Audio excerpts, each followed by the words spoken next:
श्री स्वामी समर्थ.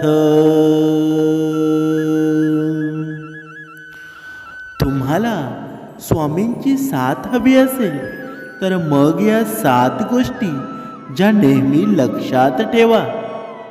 पहिली गोष्ट, घरातील अन्न कधीही फेकून देऊ नका, पुण्य मिळेल. दुसरी गोष्ट, घरामध्ये नेहमी स्वच्छता ठेवा, लक्ष्मी घरात नेहमी वास करेल.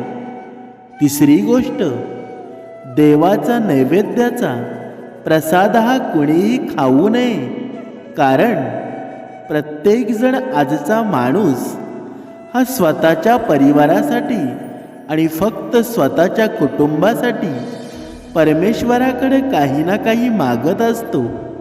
तसेच अनेक प्रकारचे व्रत वैकल्य करत असतो आणि धन संपत्ती, वैभव, पैसा, आरोग्य, सुख, समाधान मिळवण्यासाठी परमेश्वराचा नितांत धावा करतो. अशा कितीतरी व्यक्ती आहेत ज्या परमेश्वराची भक्ती कमी आणि मागणी जास्त करत असतात. अशा व्यक्ती, देवा माझे भलं कर, देवा माझ्या कुटुंबाला, मला आणि माझ्या मुलांना कोणाचीही दृष्ट लागू नये, असेच मागणे परमेश्वराकडे मागत असतात. तर पाहूया या 7 कोणत्या गोष्टी आहेत ज्या आपण जीवनामध्ये लक्षात ठेवायला हव्यात.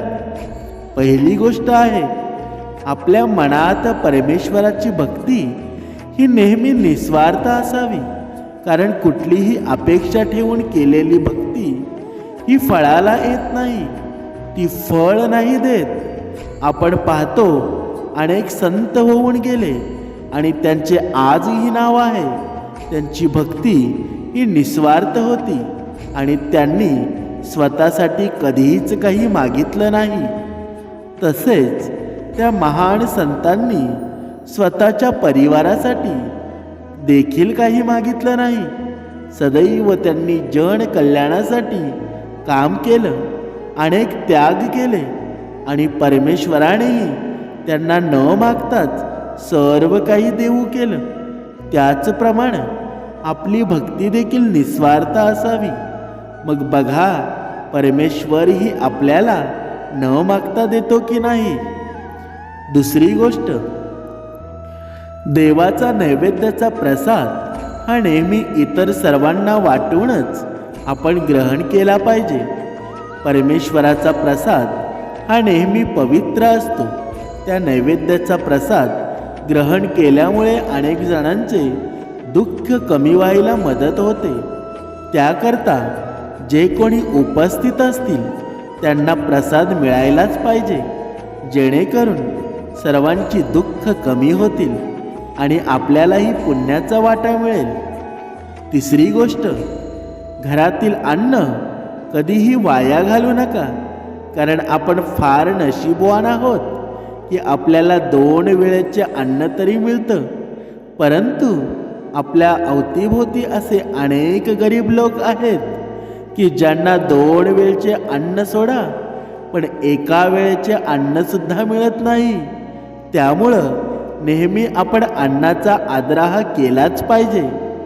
आपल्या घरात जर अन्न उरलेले असेल तर ते अन्न न फेकता कोणाच्या तरी मुखी गेलेलं बरं. हे खूप चांगलं होईल आणि त्यामुळं आपल्याला पुण्यही मिळेल आणि आत्मशांतीही मिळेल. आणि असं म्हटलं जातं की अन्न हे परब्रह्म आहे. चौथी गोष्ट, आपल्या घरामध्ये नेहमी स्वच्छता ठेवली पाहिजे. जेव्हा आपण कोणत्याही मंदिरात जातो तेव्हा तेथील वातावरण हे अतिशय मनमोहक असतं आणि प्रसन्नसुद्धा असतं, कारण जिथे स्वच्छता असते तिथे परमेश्वराचा सुद्धा नेहमी वास असतो. मग ते आपले घर असो किंवा मन, दोन्हीही स्वच्छ असले पाहिजे. पाचवी गोष्ट, आपल्यामध्ये नेहमी अपमान सहन करण्याची क्षमता असली पाहिजे. आपला जरी अपमान कोणी केला तरी बदल्याची भावना न ठेवता स्वतःला बदलण्याची तयारी ठेवा. आणि ज्या वेळेस आपण स्वतःला बदलू ना, त्यावेळेस आपले आयुष्य देखील बदललेले असेल. 6वी गोष्ट, आपण बोलताना नेहमी आपल्या जिभेवर, आपल्या वैखरीवर नियंत्रण ठेवायला हवं. बरीच माणसं अशी असतात, समाजात जी बोलताना विचार नाही करत, बरेच काही वाईट शब्दांचे उच्चार करतात. तसेच कुठल्याही विचार न करता कोणालाही सहजरित्या काहीही बोलून जातात. परंतु त्यांच्यामुळं समोरच्या व्यक्तीला किती त्रास होतो हे त्यांना कळत नाही. ते म्हणतात ना, धनुष्य बाणापेक्षाही माणसाचे बोललेले शब्द हे फार तीक्ष्ण असतात. म्हणून काहीही बोलण्या अगोदर आपण 10 वेळा विचार केलाच पाहिजे, मगच बोलले पाहिजे आणि कोणालाही दुःख होता कामा नये. 7वी गोष्ट, परमेश्वराला कधीच दोष देऊ नका. अनेक व्यक्ती अशा असतात, जर त्यांचे काहीही वाईट झाले की परमेश्वराला दोष देतात. परंतु परमेश्वर कोणाचेच वाईट कधीच करत नाही. ज्याप्रमाणे आपले आईवडील आपल्या मुलांचे कधीच वाईट करत नाही, परमेश्वरसुद्धा आपल्या आईवडिलांचे मातापिता आहेत. मग देव आपल्या मुलांचे का वाईट करेल? उलट परमेश्वराला प्रेमाने साथ घालून बघा, परमेश्वर तुमच्या मदतीला नक्की धावून येईल. म्हणून श्री स्वामी समर्थ म्हणतात, भिवू नकोस, मी तुझ्या पाठीशी आहे.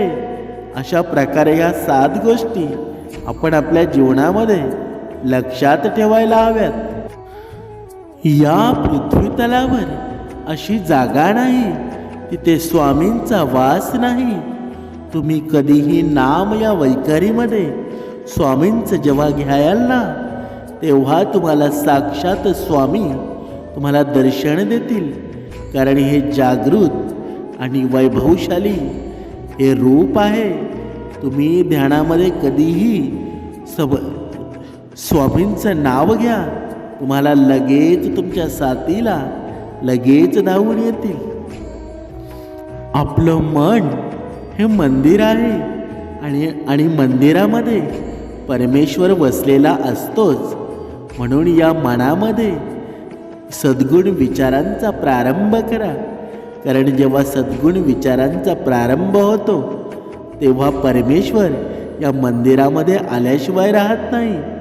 म्हणून सद्गुण विचारांचा प्रारंभ करण्यासाठी अगोदर या अहंकारी रावणाची लंका आपण जाळली पाहिजे. म्हणून वाईट विचारांचं पूर्णपणे नष्ट केले पाहिजेत. तेव्हाच परमेश्वर आपल्या मनामध्ये येऊन एक निर्मळ जागा निर्माण करेल आणि तेव्हाच आपल्या मनाला समाधान होईल.